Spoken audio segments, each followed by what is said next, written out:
LKG UKG പഠിക്കുന്ന 2 കുഞ്ഞുങ്ങളെ auto driver പീഡിപ്പിച്ചു. ഒന്ന് ആലോചിച്ച് നോക്കണം. LKG UKG എന്ന് പറയുമ്പോൾ 4-5 വയസ്സേ ഉള്ളൂ ആ ഒരു കുഞ്ഞുങ്ങൾക്ക്. ഇത്രയും ഒരു മുണ്ടക്കാട്ടനെ പോലെ ഇരിക്കുന്ന ഇവന് എങ്ങനെ തോന്നി ആ കുഞ്ഞ് കുരുന്നുകളെ അമ്മാതിരി ക്രൂരത ചെയ്യാൻ ഇവൻ എങ്ങനെ തോന്നി? ഇവനെ പോലീസ് അറസ്റ്റ് ചെയ്തിട്ടുണ്ട്. ഇവൻ എന്ത് ചെയ്യും? പോലീസ് കുറച്ച് നാൾ ജയിലിലിടും അല്ലേ? അതല്ലാതെ ഇവൻ എന്ത് ശിക്ഷ കൊടുക്കും? കുറച്ച് നാൾ ജയിലിലിട്ട് ഇവനെ പുറത്തേക്ക് വിടും.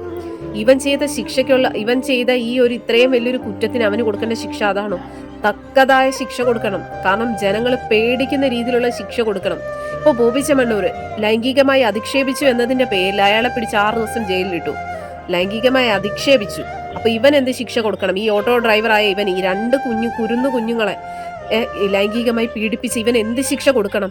ഇവന്റെ ഉണ്ടല്ലോ, എൻ്റെ ഒരു അഭിപ്രായത്തിൽ പറയുവാണെങ്കിലുണ്ടല്ലോ, ഇങ്ങനെ ചെയ്യുന്നവന്മാരുടെ ആ ഒരു അവയവം തന്നെ മുറിച്ചു മാറ്റണമെന്നാണ് ഞാൻ ആഗ്രഹിക്കുന്നത്. കാരണം ഒരിക്കലും ഒരു കുഞ്ഞുങ്ങളെ പോലും ഒരു അനാവശ്യമായ രീതിയിൽ നോക്കാൻ പോലും ഒരുത്തനും തോന്നരുത്. പേടിക്കണം. അങ്ങനെയുള്ള നിയമങ്ങൾ നമ്മുടെ കേരളത്തിലെന്നല്ല, നമ്മുടെ ഇന്ത്യയിൽ തന്നെ വരണം. കാരണം കുഞ്ഞുങ്ങൾക്ക് നേരെയുള്ള ഇങ്ങനെയുള്ള അധിക്ഷേപങ്ങൾ അല്ലെങ്കിൽ ഇതുപോലുള്ള അക്രമങ്ങൾ നമുക്ക് സഹിച്ചു കൊടുക്കാൻ പറ്റില്ല. ഇനിയെങ്കിലും നിയമങ്ങൾ മാറണം.